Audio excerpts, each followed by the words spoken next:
Imaginaos esto, principios del siglo XX. Un maestro, en un pueblecito, empieza una revolución silenciosa que iba a cambiar para siempre lo que entendemos por un aula. Se llamaba Celestín Freinet, y su idea, bueno, era tan sencilla como radical, que la escuela tenía que abrirse a la vida de verdad. Y todo, fijaos, todo empezó con algo muy pequeño. Un librito, encuadernado con tornillos, hecho por los propios críos en una aldea de Francia. Nadie, pero nadie, se podía imaginar que esas páginas, llenas de sus historias del día a día, eran, pues, la semilla del que sería uno de los movimientos pedagógicos más importantes del mundo. Y es que la pregunta que Freinet se atrevió a poner sobre la mesa, bueno, dinamitaba toda la estructura educativa de su tiempo. La idea era, en lugar de que los alumnos se sienten ahí a recibir conocimientos pasivamente, ¿qué pasaría si fueran ellos mismos los que crearan sus propios materiales de estudio? ¿Sus propios libros de texto? Bueno, pues la primera respuesta a esa pregunta tan potente tuvo una forma muy concreta, algo que llamaron el libro de la vida. Y ojo, que esto no era un manual ni un cuaderno de ejercicios, que va. Era un testimonio directo y sin filtros del mundo, pero visto a través de los ojos de los niños y las niñas. Y claro, ¿de qué hablaban en ese libro? Pues de las cosas que de verdad importaban.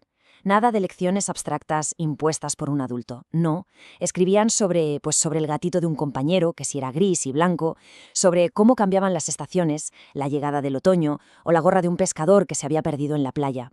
Hablaban de la ansiedad real, la de esperar a que los barcos de sus padres y madres volvieran de pescar. ¿Veis? El aprendizaje ya no estaba separado de la vida. El aprendizaje era la vida.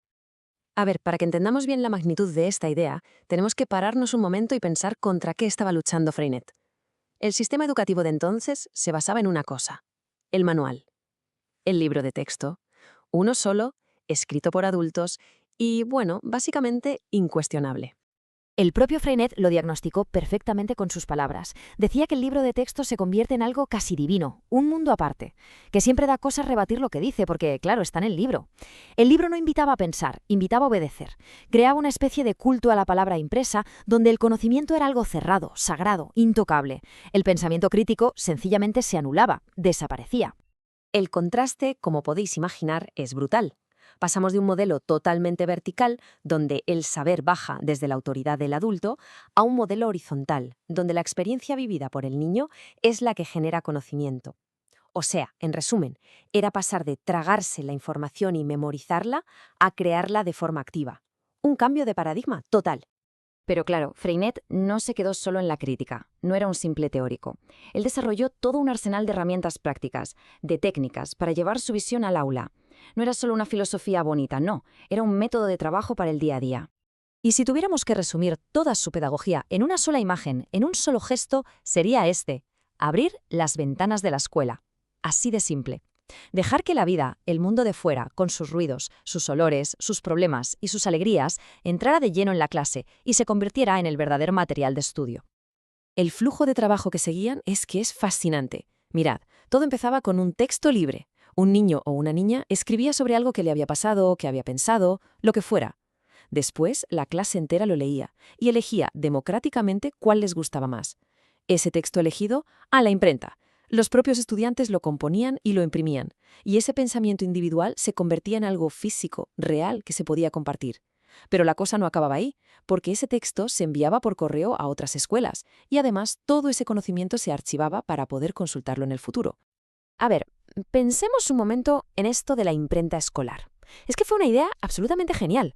De repente, el texto de un niño de primaria tenía, digamos, el mismo estatus que un libro de verdad. Ya no era una redacción para que la corrigiera el maestro, no. Se convertía en un documento. Esto validaba su voz de una forma increíble. Le daba un poder y una dignidad que hasta entonces eran impensables en una escuela. Y entonces, ¿ese texto impreso qué hacía? Pues viajaba. La correspondencia entre escuelas era clave, porque derribaba por completo los muros del aula.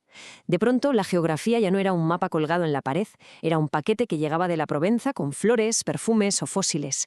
La vida en la costa bretona no era un tema del libro de sociales, eran las fotos de los barcos de pesca de Tregunk que les enviaban sus compañeros y se aprendían sus nombres: Vagabundo, Ven conmigo, Reina de los Ángeles. Era aprender viviendo. Claro, todo ese conocimiento que se iba generando y que se recibía de otras escuelas no se podía perder. Se organizaba en lo que llamaban el fichero escolar cooperativo. Era como una especie de enciclopedia viva hecha por ellos mismos. Imaginaos, Un texto hablaba de una serpiente y despertaba la curiosidad, pues iban al fichero y allí encontraban más textos, fichas, dibujos sobre serpientes que había hecho su clase o que les habían enviado sus corresponsales. El conocimiento no era algo que se consumía de un libro, era algo que se construía entre todos. Pero claro, un método tan pegado a la vida real, pues tenía una consecuencia inevitable. Si abras las ventanas de la escuela a la vida, por esas ventanas no solo entran las flores y los barcos de pesca, también entran los conflictos de la sociedad. Y así, las técnicas de Freinet, que nacieron siendo puramente pedagógicas, se convirtieron, casi sin quererlo, en un acto político. Y aquí tenemos un ejemplo muy crudo de esto. Un alumno, hijo de una familia española, escribió un día sobre un sueño que había tenido, un sueño bastante violento, que decía: «Soñé que toda la clase se había rebelado contra el alcalde de Saint Paul. Agarré mi navaja y lo maté». Siguiendo el método, el texto se imprimió tal cual, sin censura. Para Freinet, esto era un documento psicológico importantísimo. Para sus enemigos, fue el arma perfecta que estaban esperando. Es que aquí se ve clarísimo el choque de dos mundos, de dos maneras de ver las cosas. Por un lado, la visión de Freinet, la pedagógica, que ve ese texto como una ventana a la mente del niño, una forma de entender sus miedos, sus conflictos, aunque sean oscuros. Y por el otro, la reacción política, que coge ese mismo texto y lo usa para atacar, para acusar a la escuela de estar promoviendo la inmoralidad y el crimen. Y es que la lucha de Freinet en esa pequeña aldea no era un caso aislado, ni mucho menos. Hay que situarlo en el mapa de la Europa de los años 30. El fascismo estaba en pleno auge. Experimentos educativos muy parecidos en Alemania, en la Viena Roja o en la España republicana estaban siendo aplastados. Defender una escuela abierta en ese momento era parte de una lucha mucho más grande, la lucha por una sociedad abierta. El propio Freinet lo resumió de una forma brillante. Él decía: «Somos educadores, no políticos». Su intención era pedagógica.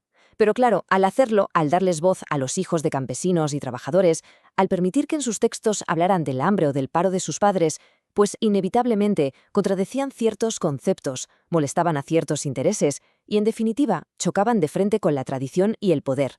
Pero a pesar de todos los ataques, de todas las dificultades, los principios de la pedagogía de Freinet no solo sobrevivieron, sino que hoy, en pleno siglo XXI, siguen siendo de una relevancia increíble.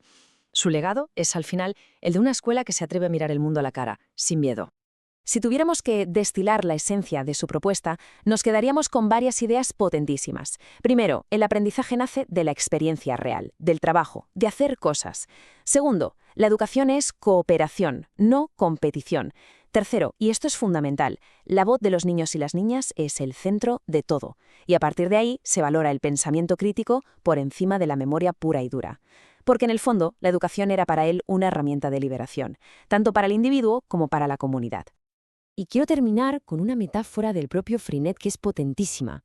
Él decía que su destino, el de los pioneros como él, era abrir los peores caminos y hacerlo alegrándose de ver cómo, después, las masas los toman, los ensanchan, los organizan, para convertirlos en caminos de conquista y de esperanza. Él no pretendía construir la autopista final, sino abrir la primera senda en la maleza. Y esa imagen, claro, nos deja con una pregunta final, una pregunta para hoy. Casi un siglo después de los experimentos de Freinet, ¿hasta qué punto hemos conseguido ensanchar ese camino? ¿Están las ventanas de nuestras escuelas de hoy realmente abiertas a la vida? ¿O en el fondo seguimos recorriendo la vieja senda de los manuales y del conocimiento desconectado de la realidad? Ahí queda la reflexión.